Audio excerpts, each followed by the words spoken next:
Everyone knows the story of how Bugha got to where he was. Your world champion, Bugha!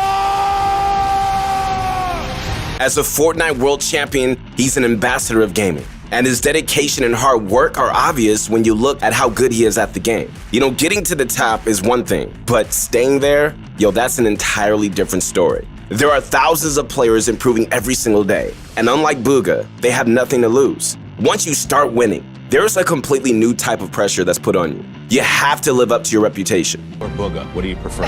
Probably Bugha. Bunch of Crunch Army, where you at? Your motivation guy is back, and this is the story of what happened to Bugha after the World Cup. July 28, 2019, Bugha wins the World Cup and the first place prize of $3 million.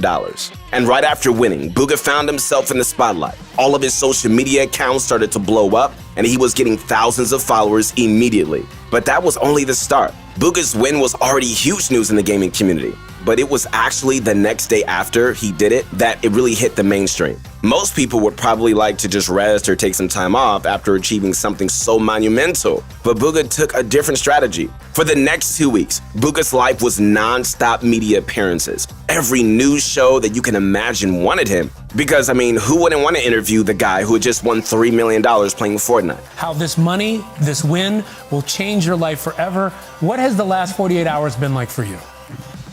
Honestly, the last 48 hours has been just amazing, honestly. I getting so many people coming up to me, saying hi, wanting pictures, stuff like that.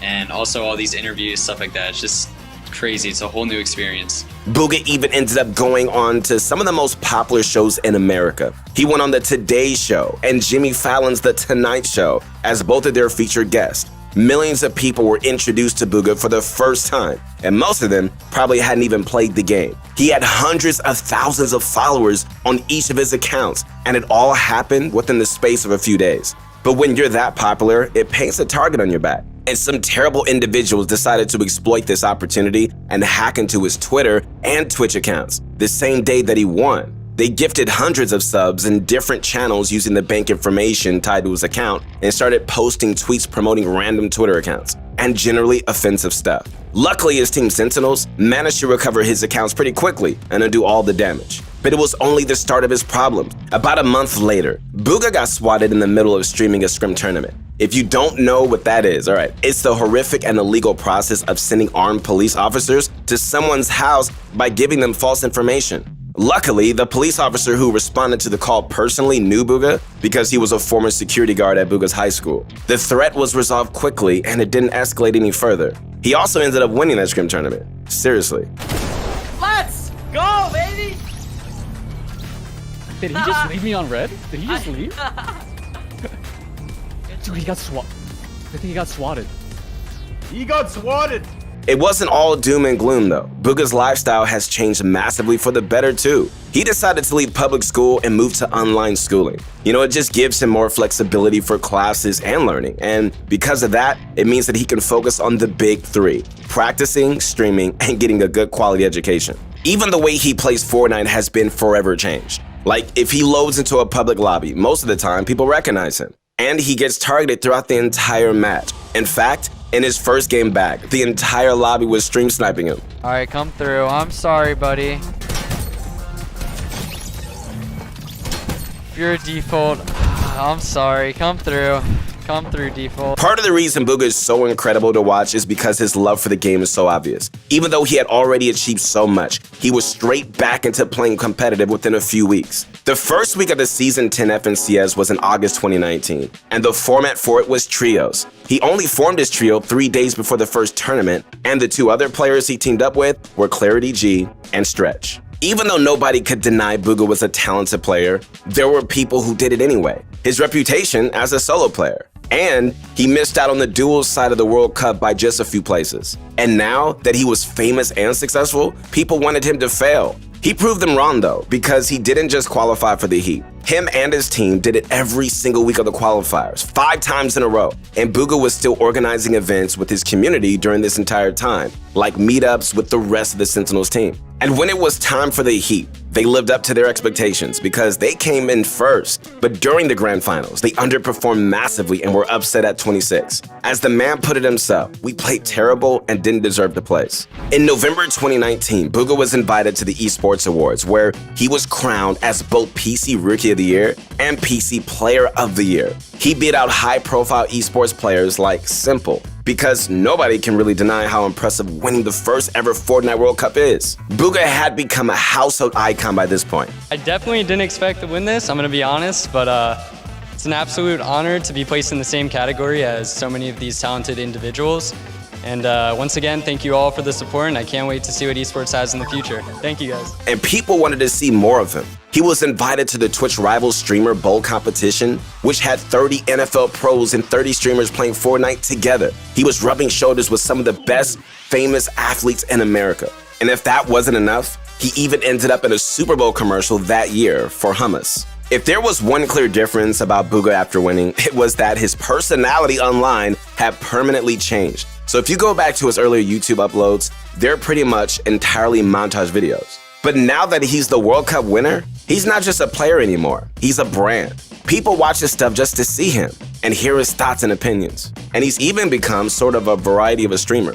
He streams and uploads videos of him playing other games all the time. Things like Fall Guys, Among Us, or Valorant. You know, winning the World Cup didn't just give him that prize money, it gave him a career. The next FNCS was in Chapter 2, and it was squads. But Bugha was having trouble deciding, who he should team up with. After a lot of debating and trying other partners, he went to his original trio, but added another member, the Wifo. They double qualified and get first in their heat group. But when it was time for the grand finals, they'd only come in 21st place. At the time, Bugha and Stretch were playing together a lot more as duos. They entered the Winter Royale together and got third in the region. Luckily, it ended up being training for the next season of the FNCS because Epic announced this time it was going to be duos. And they performed pretty similar there. The two of them double qualified, came second in their heat group, and got fifth in the finals. On the 28th of July 2020, the 1-year anniversary of his win in New York, he celebrated by launching his own clothing line.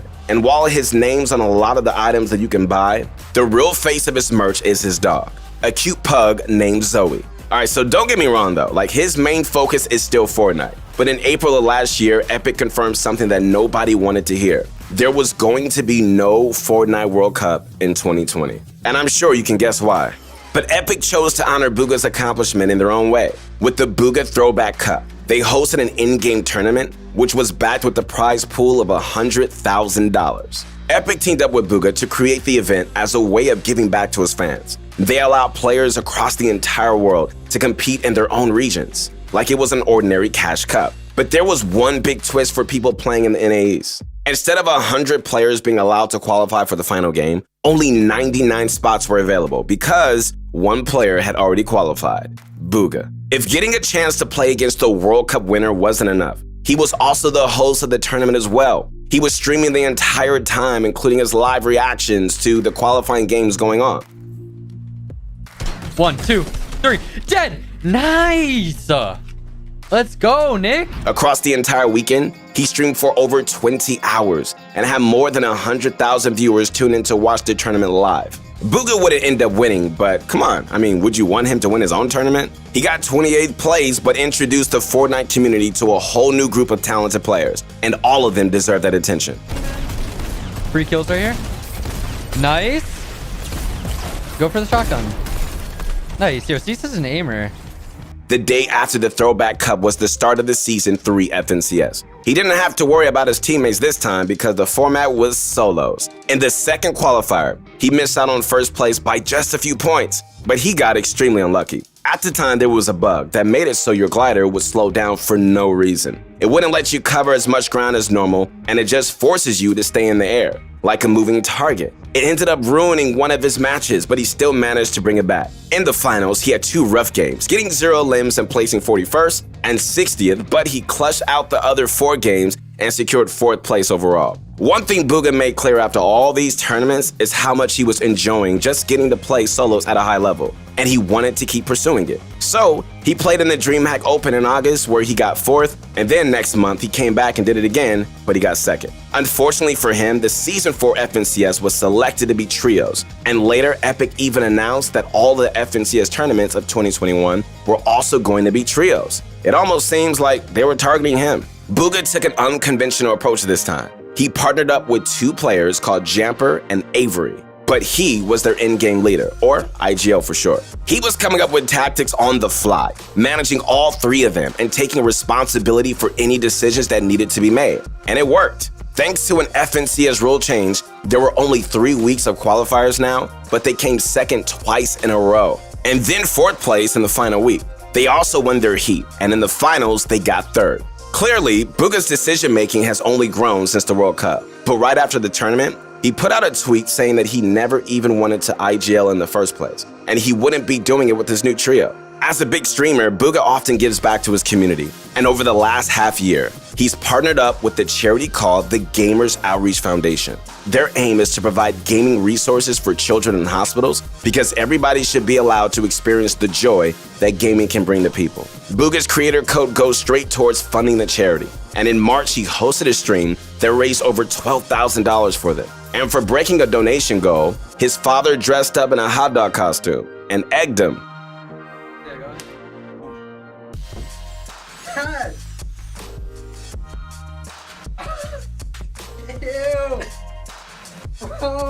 The Season 5 FNCS involved Bugha teaming up with 2 new players, Bizzle and Clicks. Weirdly enough, Clicks was the winner of the Bugha Throwback Cup and even played in solos at the World Cup.